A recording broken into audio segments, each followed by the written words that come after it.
Halo teman-teman, balik lagi. Kali ini ada saya di sini, Miss Kor dan Oni. Hari ini kita cuma berdua karena kita mau ada medical check up.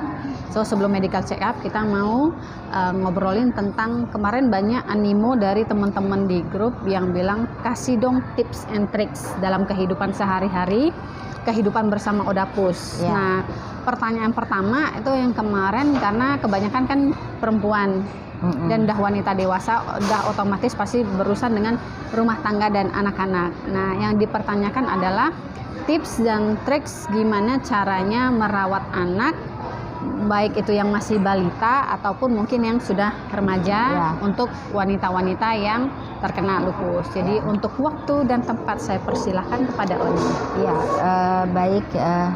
Memang kan banyak ya pertanyaan-pertanyaan. Bagaimana sih kita seorang Odapus, khususnya ibu ya, untuk merawat anak gitu ya.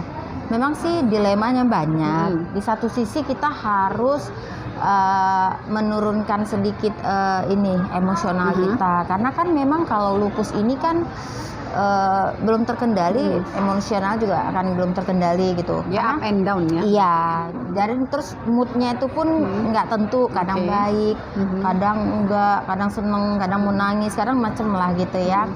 Gampang sensitif. Nah itu memang Odapus dengan lupusnya seperti itu gitu. Apalagi kita wanita, apalagi dengan perubahan bentuk fisik yang berubah, terus kita harus di rumah ngurus anak, ataupun biasanya kita wanita pekerja, tiba-tiba kita harus berhenti bekerja, diam di rumah, jadi agak depresi juga gitu. Nah, sama hanya kayak Oni juga, sebelumnya kan memang kita bekerja gitu kan. Kebetulan kan saya pada saat itu kan pengacara ya, jadi begitu terponis lupus saya berhenti dulu, istirahat.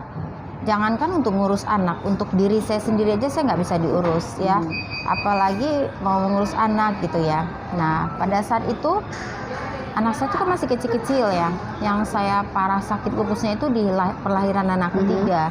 Nah posisinya anak saya itu masih ada yang playgroup ya, sama ada yang pada saat itu TK yang besar, yang besar TK, yang paling kecil tuh umur 4 bulan. Bayangin gimana saya harus mengurusnya dengan kondisi lupus saya masih saat itu belum terkontrol, masih aktif.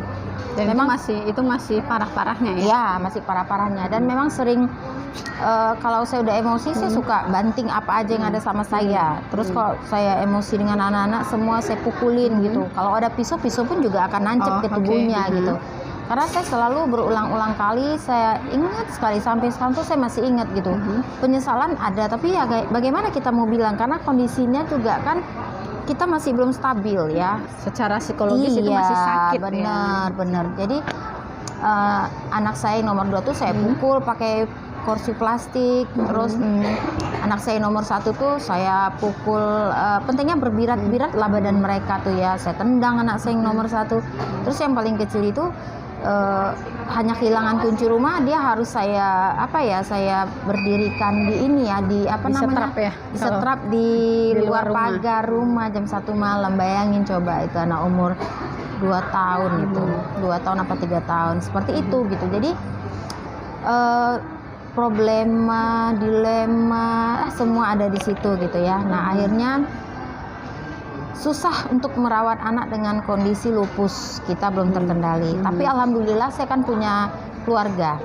Makanya saya selalu bilang, lagi-lagi keluarga berperan penting 75% dalam penyembuhan kita, secara psikis juga secara fisik ya. Nah jadi kan penyembuhan itu 75% di keluarga, dan itu saya rasakan karena begitu saya belum bisa mengcover untuk mengurus anak-anak, adik-adik saya itu bisa membantu untuk mengurus anak-anak saya gitu kan. Terus suami saya juga membantu untuk mengurus anak-anak juga, karena saya untuk mengurus diri saya aja sendiri saya nggak mampu gitu. Jadi anak-anak tuh kecil itu diurus adik-adik sama suami, karena suami saya bilang pulihkan kesehatan saya dulu. Ketika kesehatan saya pulih, saya bisa mengurus anak-anak. Sama kan kalau kita dalam pesawat, pramugari selalu bilang kalau terjadi apa-apa ibunya pakai masker dulu, baru ke anaknya, karena harus selamatkan ibu dulu baru anaknya. Nah sama juga kalau kita ingin mengurus anak yang baik, diberesin dulu lupusnya. Jadi berobat benar, jangan patah semangat. Ini baru kena berapa bulan atau kena berapa tahun, kitanya udah kepingin yang cepat sembuh gitu. Nah, saya sama Mbak Mega tuh butuh proses puluhan tahun untuk bisa kayak gini kami duduknya gitu. Sampai kami bisa seperti ini gitu tuh perlu proses, dan orang itu nggak tahu cara prosesnya bagaimana. Yang orang lihat cuman yang sekarang. Orang maunya instan, kayak makan makanan instan, semua siap cepat saji. Nggak bisa, lupus nggak bisa seperti itu. Perlu pengorbanan, perjuangan, dan yang paling penting pelajaran. Kita harus belajar. Edukasi itu penting untuk lupus, apalagi untuk keluarga. Nah, jadi saya anak-anak itu adik saya yang urus sama suami.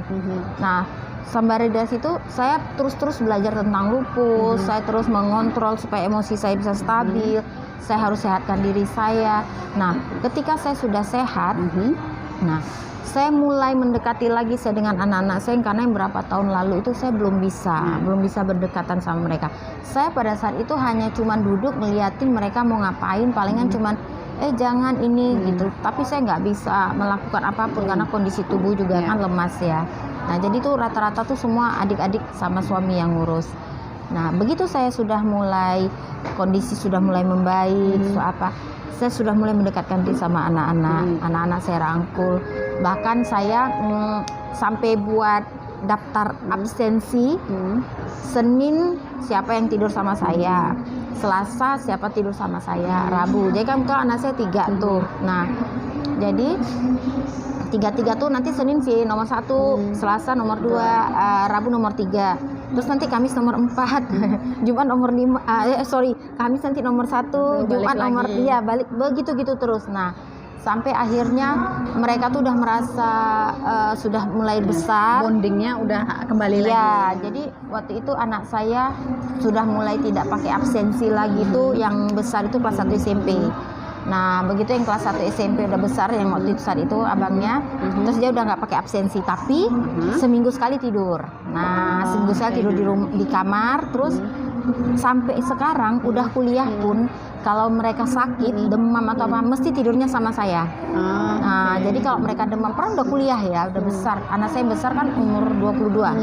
Nah, jadi kalau udah mulai abang udah anget, ya udah nggak payah dibilang, mereka udah masuk aja, nyosor aja ke kamar, terus tidur sama saya. Satu malam udah, besok sembuh, mungkin kangen gitu ya. Jadi sampai rata-rata semua anak-anak seperti itu. Jadi caranya adalah begitu kita kemarin itu kita nggak bisa mengurus anak dengan baik, dengan kondisi kita belum sehat. Nah, begitu kita udah sehat, dekatkan semaksimal mungkin kita berdekatan sama mereka.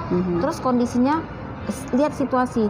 Kalau anak sudah mulai remaja, dekatkan dengan cara kita bersama anak remaja. Kalau anak masih kecil-kecil, ya kecil-kecil, gaya anak kecil itu bagaimana disesuaikan dengan usia anak. Ya, jadi perlakuan dari mulai kecil ke remaja itu nggak bisa disamakan. Ya, kayak harus sekarang. Lihat dunianya. Benar, kayak sekarang anak-anak udah pada remaja, ya udah ngikutin kemauan mereka, nonton bareng, belanja bareng, makan bareng. Jadi seperti itu. Jadi urus anak sesuai dengan kondisi anak. Apabila kita dengan lupus belum terkendali, bereskan dulu lupusnya, sehatkan badan kita. Ketika kita udah sehat, kita mampu lagi mengendalikan anak-anak itu, dan kita bisa merawat dia dengan baik.